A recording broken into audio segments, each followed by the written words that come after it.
വിവിധ ആവശ്യങ്ങൾ ഉന്നയിച്ച് കേരള റിസോഴ്സ് ടീച്ചേഴ്സ് അസോസിയേഷൻ പ്രതിഷേധ മാർച്ചും ധരണയും സംഘടിപ്പിച്ചു.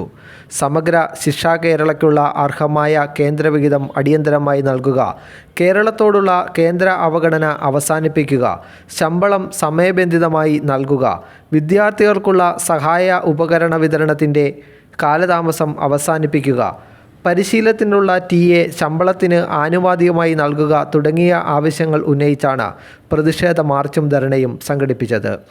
SSK ആലപ്പുഴ ജില്ലാ ഓഫീസിന് മുന്നിൽ നടന്ന പ്രതിഷേധ ധരണ ആലപ്പുഴ MLA PP ചിത്തരഞ്ജൻ ഉദ്ഘാടനം ചെയ്തു.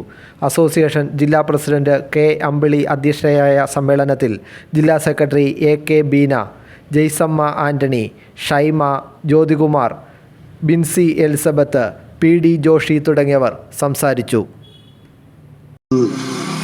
പ്രധാനപ്പെട്ട മുദ്രാവാക്യങ്ങൾ മുന്നോട്ട് വെച്ചുകൊണ്ടാണ് സമഗ്ര ശിക്ഷയിലെ സ്പെഷ്യൽ അധ്യാപകരായിട്ടുള്ള നിങ്ങളുടെ ഈ പ്രക്ഷോഭം നടക്കുന്നത്. ഇതാദ്യമായിട്ടല്ല നമ്മൾ സമരം ചെയ്യുന്നത്.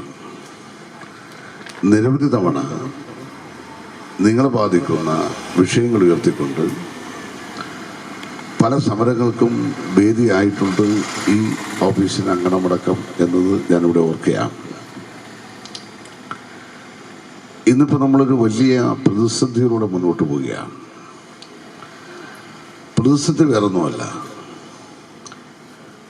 കേന്ദ്രാവിഷ്കൃതമായി നടപ്പിലാക്കിക്കൊണ്ടിരിക്കുന്ന പല പദ്ധതികളെയും ദുർബലപ്പെടുത്താനും അതിൻ്റെ വിഹിതം വെട്ടിക്കുറക്കാനും ആ പദ്ധതി തന്നെ സ്തംഭിക്കാനും ഇടയാക്കുന്ന ഒരു സമീപനമാണ് നിർഭാഗ്യവശാൽ കേരളത്തിലെ പദ്ധതികളോട് കേന്ദ്ര ഗവൺമെൻറ് പുലർത്തി വരുന്നത്.